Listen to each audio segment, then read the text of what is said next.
Tottenham Hotspur 1, Aston Villa 2 in the first game of the day on Sunday from the Premier League. Mark Donaldson alongside Don Hutchison. Spurs took the lead. Villa came back and got all 3 points to prevent Spurs from potentially going second. Over the piece, Don, does the scoreline reflect what we saw?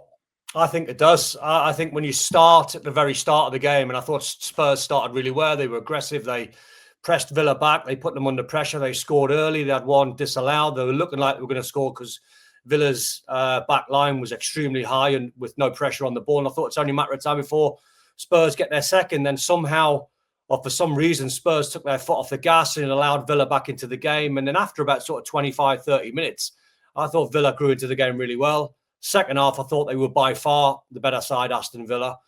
Spurs ran out of options. The only out I can give Thomas Frank and Spurs fans is they are a young side, especially at the top end of the pitch, when sometimes you need the experience of Solanke, who's 28 and would have carried the team. Yes, they've still got loads of injuries, but far too many youngsters, which brings a little bit inconsistency. Over the piece, I thought Villa deserved their win. It's been a roller coaster already for Aston Villa, and we've already, played 8 games of the season. That's all. At the start, it's like Villa are better than this. They just can't score. What did you make of Ollie Watkins starting on the bench today and Malen kind of playing that front role? Yeah, he got interviewed before the game with Emery, and he said like he wasn't 100% fit. He could have took a chance with Ollie Watkins, started him. He just thought he'd be better off starting Daniel Malen, trying to gauge how the game was going. Then he's always got that weapon of Ollie Watkins if needed. Proved to be the case. You're right when you talk about Villa. I mean, it was pretty doom and gloom at the start of the season. No wins in the first 5. And you start to think, right, they've lost a lot of players. So many forward wide players have gone out the door. The feeling after pre-season was a little bit doom and gloom. But now 3 wins on the spin off the back of Fulham and Burnley. I mean, that's a great away win against Spurs today. So all of a sudden, it's just amazing in football. After 8 games, 5 doom and gloom, 3 wins on the spin. The mood's now completely changed. Isn't it just? But we live in a world where a defeat is end of days, the board. And then suddenly for Villa, they beat Bologna in the Europa League, 3-1 against Fulham, 2-0 at Feyenoord, 2-1 against Burnley, and now 2-1 at Spurs. And this is a game that featured 2 form sides because Spurs won at West Ham, beat Villarreal, drew at Brighton in that crazy game, beat Doncaster, drew against Wolves, drew against Bodo when they should have lost, and then won at Leeds. What can we read into these 2 teams before we get into today's game about the start to the season and what this result might do for the respective sides? Well, it shouldn't really knock Tottenham. I mean, they were pretty flawless. I mean, I know they had a couple of draws along the way, but they were pretty flawless apart from the Bournemouth game, which Bournemouth can just, them and Crystal Palace can turn anyone over. So, yeah, for Spurs fans, that was a disappointing loss because, you know, they started the season really well. They won the first 2 games, and the Bournemouth was a little bit of a kick in the teeth and back down to earth. I wouldn't panic if I was a Spurs fan. I know it's disappointing. You're at home and you want to turn over one of your rivals. A Villa side that's, you know, it's not blessed with loads of firepower. So you want to turn them over, especially at home, and keep that momentum going. On the flip side of it, it's a poor one to take. If you're a Spurs fan, you'll be scratching your head tonight thinking, like, where do we go from here? It's always a bit doom and gloom after a defeat, but once you wake up tomorrow morning, you reset, go back into the Champions League, back into Premier League football. There's going to be more wins along the way. I just think when I looked at that Spurs start 11 tonight, the front 4, apart from Kudus, take him away from it. He's exceptional, but he's 25, so he's still pretty young. The other 3 are all like 20, 21, 22, so they're going to be inconsistent. But in terms of where the teams are at, I'm happy for Unai Emery because I thought Villa, you know, have made strides over the last couple of years to try and get the Champions League football. And it would have been a massive blow because I'm a Newcastle fan, Mark, as you know. And the last time we got into Champions League football, we finished 10th. And now we're back in the Champions League. We're still in 10th. So Villa are more or less the same. These smaller squads find it very difficult when you're playing European Champions League football to try and compete. So I think the Spurs fans don't panic. I think the Villa fans ride it now. 3 wins on the spin. Happy days. There was a blow for Spurs just before kickoff when Christian Romero was ruled out. Kevin Danso came in for him. They weren't even thinking about that when Spurs took the lead in the 5th minute. Palhinha's done very well to keep the cross alive and head it back across goal. And it's a nice finish from Bentancur. What did you make of the goal? And what did you make of how Spurs played after that? Well, the goal was brilliant, and the goal set the tone because they forced Villa back from a really high press, and they forced the corner, which they more or less scored from the second phase. Brilliant ball in from Kudus. As you know, when a ball gets whipped in, it's all about first contact. Villa didn't get any height and distance on their clearance, and then it got whipped in. Great, just trying to keep it alive at the far post. Kamara slightly switched off and just allowed Bentancur that half a yard. And then you're just thinking, like, right, it's all Spurs. Like the high line for Villa, that it's inevitable before Spurs score again. It looked like they were going to score one disallowed from VAR, but it looked like the way they start the game, it looked like there was only going to be one winner. Mm-hmm. If they got the second goal, then they didn't and took a step backwards. Then Villa, I think, just got a bit of momentum because of the scoreline. They thought, oh, well, okay, it's not the end of the world. We've lost an early goal, but we've recovered. Just take a little bit of time. The best thing when you lose a goal is not to concede a second one and then go under. Then you are really against it. So in any game, if you can keep it to one, you're still in it. And then they scored 1-1. And then second half, I thought they took over. I thought they took control. I then thought Spurs started to run out of ideas, which is a worry for Thomas Frank. That's a worry when you start to run out of ideas on the pitch. So when you look at the sort of flow of the game, where Spurs should have really put Villa away early on, they didn't, and allowed a good side back into the game. And then their experienced Villa and quality just shone in the end. Yeah, speaking of quality, what an equalising goal it was from Morgan Rogers. And good players don't become bad players overnight. Some of them just lose confidence. But once you get on that run, once you get momentum, remember the assist he got against Fulham, he got another assist against Burnley. But when he got that goal for England against Wales in the 3-0 victory recently, you just kind of thought he's got that swagger back. And this is my Spanish-speaking colleagues would describe it as a golazo. It was a touch. Amazing goal. I mean, I've covered every Villa game from the start of the season, and I thought they'd come off the back of pre-season with one or two players that looked a little bit half a yard short, Watkins being one, Rogers being the other, because he's such a talent. Like I don't know about you when you watch players, and we're only critical. I am anyway, and I'm pretty sure you're the same in your commentary. You're only critical because you know players have got so much potential, and you want to see it. You want to see it brought out in them. So that's why sometimes you lean a little bit heavy on the likes of Morgan Rogers when he's not playing well, because the kid is a genius.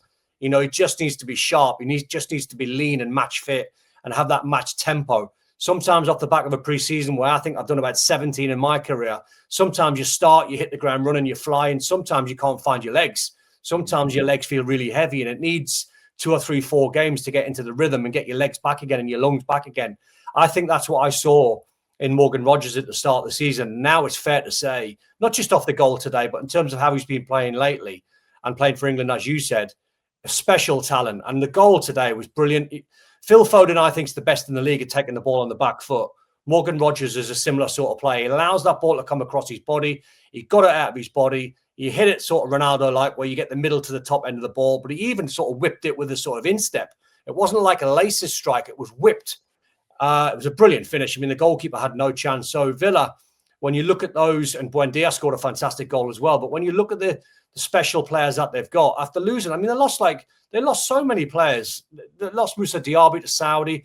They lost Rashford. They lost so many forward-thinking players. It was like, it's going to damage them at some point, but they're just about now recovered. And you get those special players up to speed. I mean, they could be a threat, Villa. I think overall, in truth, what you saw from Villa and Tottenham today, you probably saw two sides that are not going to win the league. That's not rocket science, but they're going to be competing for between 4th and about 6th. So high expectations, but that's where they should be looking to finish. Try and nab the 4th position, if not 5th and 6th. That's fair. European chasing, potentially maybe sneaking into a Champions League spot if England get a 5th one again. But two sides on their day that could be any other team in the league, including the top teams. And we live in an era now whereby it's not just about the starting 11, and it hasn't been for quite some time. It's about the strength and depth in your squad. And just after the hour mark, on came Buendia, on came Ollie Watkins. I did a game yesterday, Atletico Madrid, when they brought on 2 players that they were the ones that got the assist and got the goal. Yeah. Simeone setting up Almada for their 1-0 win over Osasuna. And this time, Buendia, who came on, along with Watkins, who you've explained could have started, but was going to get some game time.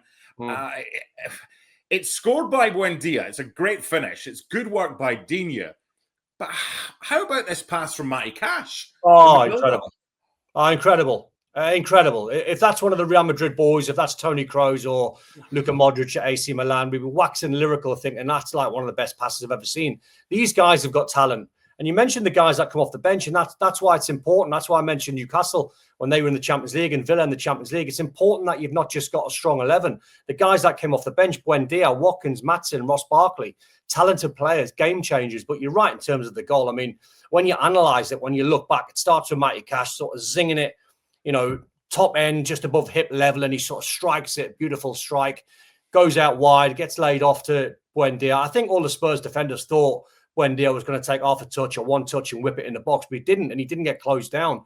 And on his left foot, it was a brilliant strike. And you see the goalkeeper was just slightly unsighted, but it was a fantastic finish. That's when I then thought it was a test for Spurs. When you go 2-1 behind at home, it's always a kicker. When you're at home and the pressure's on to win a game and it goes against you, that's when you're looking for leaders. That's when you're looking for players who demand the ball and want the ball. Right, give it to me. We're 2-1 down. I'll take it. And that's what I thought, just going off-piece slightly back onto Spurs. With their inexperience, they didn't have enough leaders to want the ball in that last 10, 15 minutes where Villa did, and they showed their quality. First defeat for Spurs since Bournemouth went to North London and won by a 0-0 at the end of August. Look, we're all football fans. My team Hearts are top of the league right now. They're not going to stay there, probably. You just got to live in the moment. From an Aston Villa perspective, it's a great 3 points. From a Spurs perspective, it's one defeat. Don't get too down. If there's one game to pick you up, more from a fan's perspective, what's next, boys? It's a trip to Monaco in midweek. Oh, that'll do. That'll be all right. Can I put a little downer if you're Spurs or Villa, though? Can I tell you their fixtures? If you want to be a little bit doom and gloom, don't be doom and gloom, Spurs and Villa fans. Don't be. But I'm just going to read out Spurs fixtures. Everton away. Hill Dickinson, they've started really well. Chelsea, Man United, Arsenal. So a tough run for Spurs coming up, but that's when you've got to show your mettle. That's when you'll be tested. Villa, now 3 wins on the spin. They're next to Man City and Liverpool. So hard fixtures, but that's the Premier League for you. That's why we say it's the best league in the world, because you're tested every single week. Who's got the better squad to cope with their respective European challenges, Spurs or Villa? I would say if Spurs have got all their players back, Spurs have got by far the stronger squad, but they've got a horrific injury list and they need them boys back. There's about 7 or 8 of them that are all potentially first-team players like Kulusevski, who's been missing for an age, James Maddison, Solanke. There's so many players on that treatment table that need to get match fit again, because with them, they've got a real chance of going quite, not deep in the Champions League, but they can go far and they can get as far as they can with this new format. It's possible, but they can certainly be back in contention for top 4, stroke 5th again with those players back. If they haven't got them back, I keep saying, then you're relying on youth and you're relying on inconsistency. So as it stands, I would lean towards Villa only just because of the injury list that Spurs have got. If everyone's fit and everyone's off the Villa treatment table and everyone's off the Spurs treatment table, by far Spurs, because I argued that fact when Thomas Frank was taken over, and I championed him for the Man United job. And even then, I looked at the Man United squad and I looked at the Spurs squad, and I still think Spurs squad's better than Man United. So they've got a better squad than most if they can get them fit. Villa have also got this coach that's he's done a few things in Europe in his time, Unai Emery. I was just looking. They play Go Ahead Eagles away. It's in a city called Deventer. It's in eastern Netherlands during the week. I think that's Thursday because it's the Europa League. Look, Spurs are just delighted to be back in the Champions League. They're probably not going to win it. What chance of Aston Villa with a deep run in this competition that they're in? Every chance. I'd look at Roma, and I think they're one of the strongest sides in the tournament.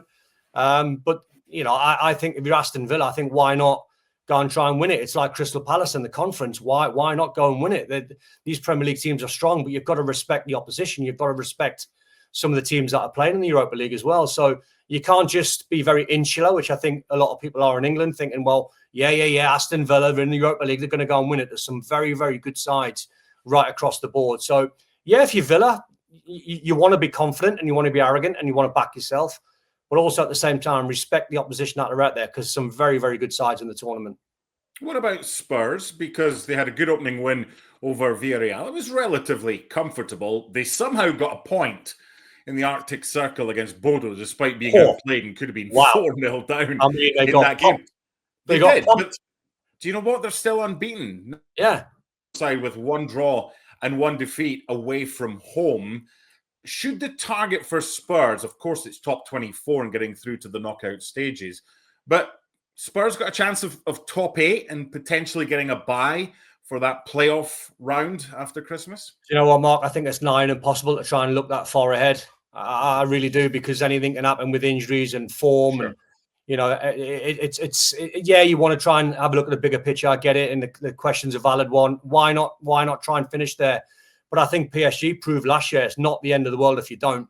They had a horrendous start to the Champions League, only just scraped through them. And I think Real Madrid at the same time, and PSG went on and won the tournament.